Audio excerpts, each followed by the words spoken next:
hadirat-Nya dan kita mau masuk lebih dalam lagi. Burung pun Kau perhatikan, dan tangan-Mu menjagaku. Dari ujung dunia sampai relung hatiku, biar rahmat dan kuat-Mu nyata.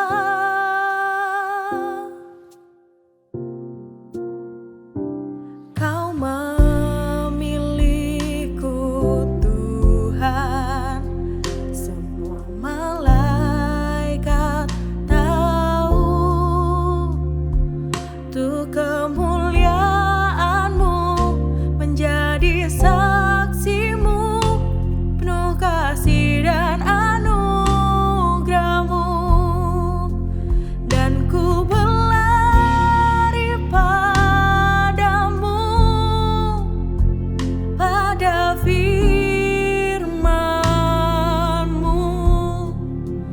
Bukan kuat, bukan gagah, tapi oleh Roh Kudus.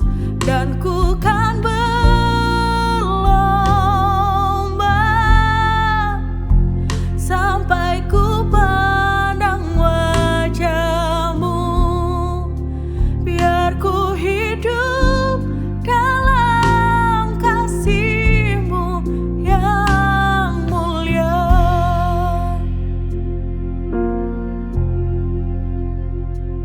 Kau memilihku Tuhan, semua malaikat tahu. Untuk kemuliaan-Mu menjadi saksi-Mu, penuh kasih dan anugerah-Mu. Dan ku berlari padamu, pada firman-Mu.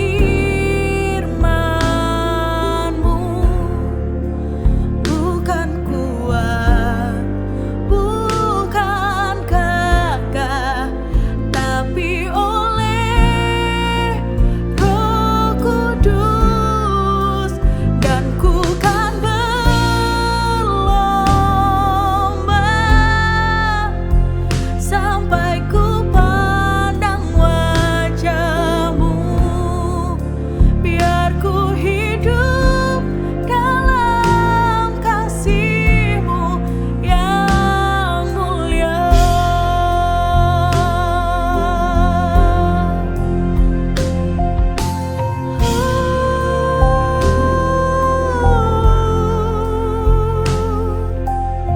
Kami hanya mau berlari padamu Tuhan, hanya Engkau sumber kekuatan. Dan ku berlari padamu, pada firman-Mu. Bukan kuat, bukan gagah, tapi oleh Roh Kudus. Dan ku kan berlomba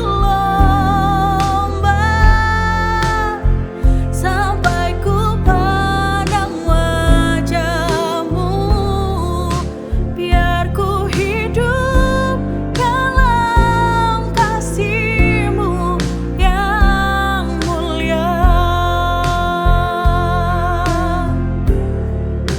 Biar ku hidup dalam kasih-Mu yang mulia.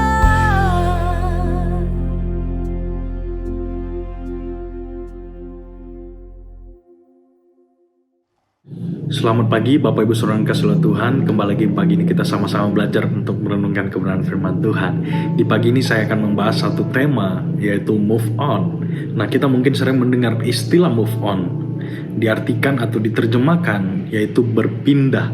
Move on seringkali disederhanakan sebagai fase di mana orang berpindah ke lain hati.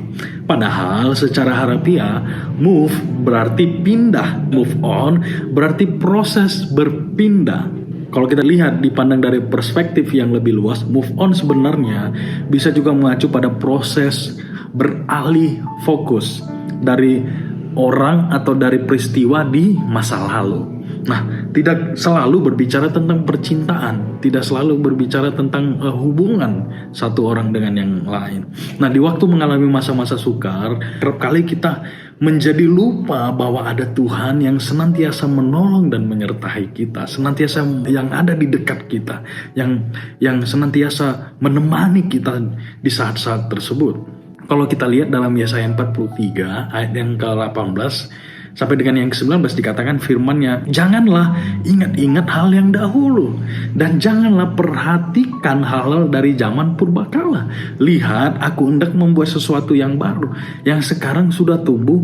Belumkah kamu mengetahuinya? Ya, aku hendak membuat jalan di padang gurun dan sungai-sungai di padang belantara. Nah, kita masuk di musim yang baru. Mungkin ada masa-masa di mana kita mengalami problem, di mana kita sedang berada di dalam lembah kekelaman, tetapi Tuhan mau membuat suatu hal yang baru kepada kita. Tuhan akan selalu memulai segala sesuatu yang baru sehingga kita tidak mengingat-ingat hal yang lama. Jangan lagi kita melihat ke belakang, tetapi kita harus mengarahkan pandangan kita ke depan. Karena Tuhan sedang membuat segala sesuatu baru. Itu sebabnya cara hidup kita, cara kita hidup dan bekerja keras harus dilakukan dengan cara yang baru, Bapak Ibu. Yang Tuhan kendaki untuk kita lakukan karena keadaan tidak lagi sama seperti yang dulu. Nah, itulah Tuhan sedang menjadikan segala sesuatu baru dalam hidup keluarga, bisnis, usaha, pekerjaan, bahkan masa depan kita sekalipun. Karena kita adalah ciptaan yang baru senantiasa. Roh Kudus mengajarkan dan menuntun kita kepada hal-hal yang senantiasa baru yang Tuhan sedang kerjakan. Nah, jika kita ingin masuk ke dalam musim yang baru, maka kita harus memiliki yang pertama yaitu hati yang baru. Dalam Yesaya 36 ayat 26 sampai 27 dikatakan, kamu akan kuberikan hati yang baru dan roh yang baru di dalam batinmu, dan aku akan menjauhkan dari tubuhmu hati yang keras dan kuberikan kepadamu hati yang taat. Dikatakan ayat yang ke-27, rohku akan kuberikan diam di dalam batinmu, dan aku akan membuat kamu hidup menurut segala ketetapanku dan tetap berpegang pada peraturanku dan melakukannya. Bapak Ibu saudara kasih Tuhan, untuk memasuki musim yang baru, kita membutuhkan hati yang baru. Karena kita harus memiliki kapasitas yang besar, yang sanggup menampung semua berkat yang Tuhan siapkan. Tidak ada seorang pun yang bisa mengubah hati selain daripada Roh Kudus itu sendiri atau firman Tuhan yang sanggup mengubahkan dan memperbarui hati seseorang. Hati atau roh kita harus diperbarui dari hari ke hari dan diganti dengan hati yang baru supaya kita menerima Roh Kudus yang menerangi, memimpin, menuntun kita ke jalan yang ditempuh di musim-musim yang baru. Kita butuh senantiasa pimpinan Roh Kudus untuk melewati musim-musim yang baru. Kita nggak tahu 2024 ini apa yang akan terjadi di depan. Kita nggak bisa lihat sekarang. Kita butuh senantiasa dituntun oleh Roh Kudus. Yang kedua, apa yang kita butuhkan untuk kita masuk ke dalam musim yang baru yaitu hati yang kuat. Dalam Amsal 24 ayat 10 dikatakan, jika engkau tawar hati, maka pada masa kesesakan kecillah kekuatanmu. Jika engkau tawar hati, pada masa kesesakan, pada masa kesulitan, pada masa di dalam lembah kekelaman, kecillah kekuatanmu. Selain hati yang baru, kita butuh hati yang kuat. Lawan dari hati yang kuat adalah hati yang lemah. Mengapa kita lemah? Karena kita tawar hati. Sebab Rasul Paulus pun juga pernah tawar hati dan putus asa. Namun karena Tuhan menjadikannya baru kembali, menyegarkan jiwanya, memperbaharui kekuatannya, maka Rasul Paulus bangkit kembali dari keadaannya dan berkemenangan kembali. Hati yang baru adalah hati yang kuat. Nah, kita tidak bisa berjalan dengan ketakutan di musim yang baru, di tahun yang baru. apalagi beribadah dan melayani dengan tawar hati dan pedih hati. Nah, kita harus benar-benar dimerdekakan Bapak Ibu. Dalam 1 Samuel 30 ayat yang ke-6, kita lihat di situ cerita bagaimana bangsa Israel sedang mengalami kesedihan, atau Daud sedang terjepit. Ketika segenap bangsa Israel menangis dan pedih hati atas apa yang menimpa mereka. Tetapi Daud, dikatakan Daud menguatkan kepercayaannya, menguatkan imannya kepada Tuhan. Kita harus seperti Daud, menguatkan kepercayaan kita kepada Tuhan, karena Tuhan sanggup melakukan segala sesuatu dan tidak ada rencananya yang gagal. Tuhan sanggup melakukan segala sesuatu. Bangkitkan kepercayaan kita dan perbaharui kekuatan kita. Daud akhirnya bangkit dari keadaannya karena Daud mau berdoa, masuk dalam hadirat Tuhan. Daud melihat apa yang Tuhan akan kerjakan baginya di hari yang depan. Itu makanya kita harus senantiasa setia untuk membangun kembali hubungan kita. Masuk di musim yang baru, masuk di tahun yang baru, kita membangun kembali hubungan kita kepada Tuhan. Poin yang terakhir adalah dalam Amsal 16 ayat 18 dikatakan, kecongkakan mendahului kehancuran dan tinggi hati mendahului kejatuhan.